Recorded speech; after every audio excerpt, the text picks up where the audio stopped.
akan membahas manajemen peserta didik dan sarana prasarana sekolah, yang dimana dua aspek ini dalam pengelolaan sekolah yang bertujuan untuk menciptakan lingkungan pendidikan yang optimal. Kedua aspek ini saling terkait karena manajemen yang baik atas peserta didik memerlukan dukungan dari sarana dan prasarana yang memadai.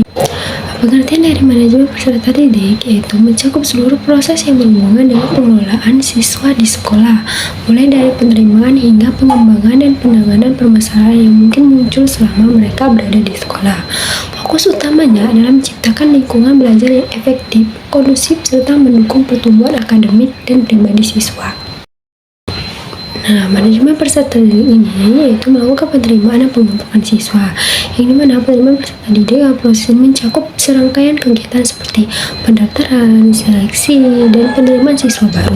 Tujuan utamanya adalah menjaring siswa yang sesuai dengan kriteria atau standar sekolah. Pada tahap ini, transparansi dan objektivitas dalam seleksi sangat penting untuk memberikan kesempatan yang adil kepada semua calon peserta didik. Kedua, yaitu pembinaan dan pengembangan peserta didik.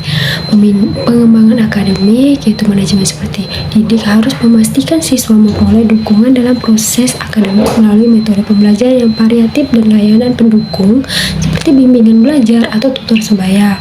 Evaluasi berkala atas prestasi akademik juga penting untuk mengetahui perkembangan siswa. Terus pengembangan non-akademik. Selain aspek akademik, siswa juga perlu dibina dalam aspek kepribadian, sosial, dan moral. Program pembimbingan, konseling, ekstrakurikuler, serta penguatan karakter dapat membantu kepribadian siswa yang lebih baik. Nah, yang ketiga, penegakan disiplin dan tata tertib, seperti aturan sekolah dan sanksi penghargaan. Aturan sekolah, disiplin, dan aturan sekolah penting untuk menciptakan lingkungan yang tertib dan produktif. Aturan-aturan tersebut biasanya mencakup di dalam kelas, absensi, serta interaksi sosial di antara siswa dan staf. Terus sanksi dan penghargaan. Untuk menjaga kedisiplinan, manajemen peserta didik seringkali menetapkan sistem sanksi bagi pelanggaran, aturan dan penghargaan bagi perilaku positif.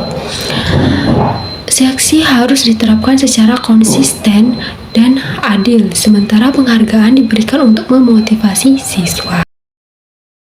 Keempat, layanan kesejahteraan peserta didik, yang dimana sekolah harus melakukan adanya layanan kesehatan.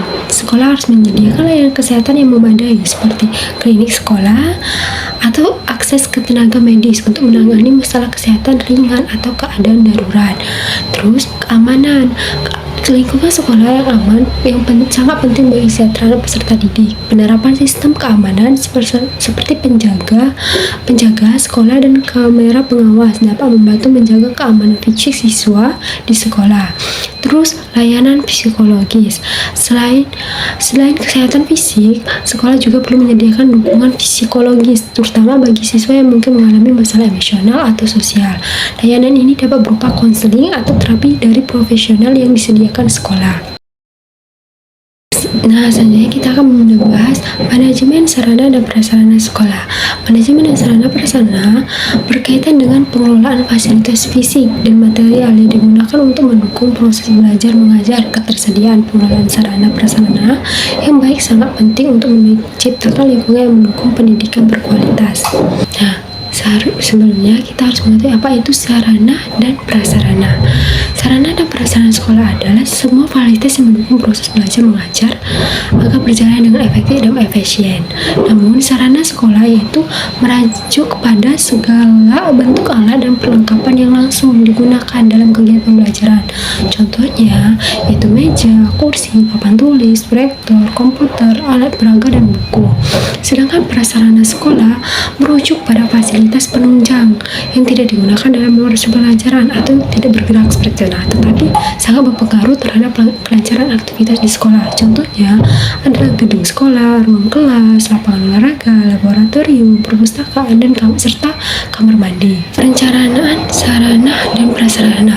Identifikasi kebutuhan. Langkah awal dalam manajemen sarana dan prasarana adalah mengidentifikasi kebutuhan fasilitas berdasarkan jumlah siswa, kurikulum, dan kegiatan kegiatan sekolah lainnya. Misalnya, sekolah perlu menyiapkan ruang kelas yang cukup, laboratorium sains, perpustakaan, fasilitas olahraga, dan alat bantu pembelajaran seperti komputer atau proyektor.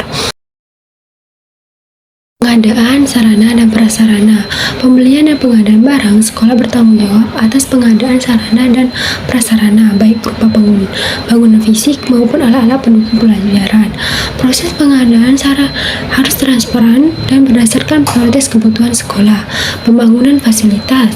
Selain pengadaan alat, sekolah juga perlu memperhatikan pembangunan dan pemeliharaan yang gedung fisik seperti ruang kelas, laboratorium, perpustakaan, dan fasilitas lainnya. Pemeliharaan sarana dan prasarana, perawatan rutin dan perbaikan dan penggantian. Perawatan rutin sarana dan prasarana harus dijaga melalui perawatan rutin agar tetap dalam kondisi baik dan dapat digunakan secara optimal. Dari perbaikan dan penggantian, jika ada sarana atau prasarana yang rusak, pihak sekolah harus segera melakukan perbaikan atau pergantian. Penggunaan sarana dan prasarana secara efisiensi dan aksesibilitas. Efisiensi yaitu sarana dan prasarana yang ada harus digunakan secara efisiensi. Pengelolaan jadwal pemakaian fasilitas seperti laboratorium atau lapangan olahraga harus diatur sedemikian rupa agar semua siswa mendapatkan kesempatan yang adil untuk menggunakannya. Aksesibilitas, semua fasilitas harus dapat diakses oleh seluruh siswa, termasuk siswa dengan kebutuhan khusus. Sekolah harus memastikan bahwa sarana dan prasarana yang ada tidak hanya menjadi secara jurnal, tetapi juga ramah yang serta semua pengguna. Inovasi dalam sarana prasarana.